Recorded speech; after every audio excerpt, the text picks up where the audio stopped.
Salam saudaraku yang dikasihi oleh Yesus Kristus. Kami dari Gospel Light for Indonesia mempersembahkan seri renungan harian yang terambil dari 1 Yohanes pasal yang kelima, ayat yang pertama sampai ayat kelima. Saya membacakan ayat yang keempat. Demikian bunyi firman Tuhan. Sebab semua yang lahir dari Allah mengalahkan dunia, dan inilah kemenangan yang mengalahkan dunia, iman kita. Saudaraku yang dikasihi oleh Yesus Kristus, dimanapun Anda berada, setiap orang, terutama anak-anak Tuhan, selalu mendambakan hidup yang berkemenangan. Namun di dalam kenyataan rohani kita seringkali labil, kadang-kadang menang, kadang-kadang kalah.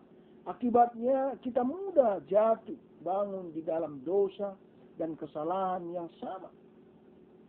Di dalam renungan 1 Yohanes pasal yang kelima ayat 1 sampai 5 ini memberikan 3 resep bagaimana kita dapat hidup di dalam kemenangan atas dunia ini. Pemahaman Alkitab tentang dunia bukanlah hanya di dalam arti yang sempit, yakni dunia jasmani, tempat saudara tinggal sekarang ini. Istilah dunia juga dipakai untuk menunjukkan pola hidup yang bertentangan dengan kehendak Tuhan atau dunia. Di dalam 1 Yohanes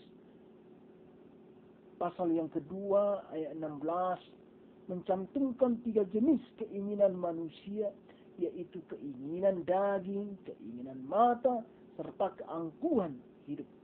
3 keinginan tersebut merupakan musuh terbesar yang hidup di dalam diri manusia, dan untuk menaklukkannya tidaklah mudah.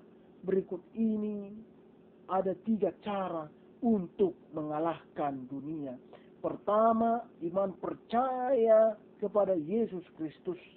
Ayat yang pertama dan kelima. Yesus yang kita sembah adalah Tuhan yang perkasa, yang telah mengalahkan dunia. Yohanes 16 ayat 33. Tuhan mengkehendaki agar kita, anak-anaknya, memiliki kuasa yang sama dengan yang Ia miliki, yaitu kuasa untuk mengalahkan dunia.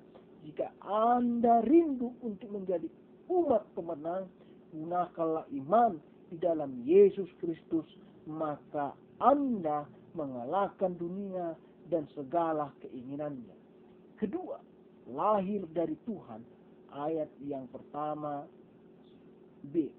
Artinya hidup yang diperbaharui oleh Tuhan atau hidup yang lahir kembali di dalam Yohanes 3 ayat yang ketujuh. Orang yang dilahirkan kembali bukan berarti mengalami inkarnasi, melainkan mengalami pembaharuan hidup, meninggalkan kehidupan yang lama dan memunculkan kehidupan yang baru. Segala dosa disucikan dan hidup di dalam pertobatan. Dalam 1 Yohanes 5 ayat 18 mencatat, setiap orang yang lahir dari Allah tidak lagi berbuat dosa, tetapi dia yang lahir dari Allah melindunginya dari si jahat, tidak dapat menjahatnya. Yang ketiga, kita melakukan perintah-perintahnya di ayat yang kedua dan ketiga. Orang yang melakukan perintah-perintah Tuhan adalah orang yang hidup di dalam ketaatan. Seluruh aspek hidupnya berpadanan dengan firman Tuhan yang benar dan murni. Ayat yang ketiga mengatakan bahwa perintah-perintah Tuhan itu tidaklah berat.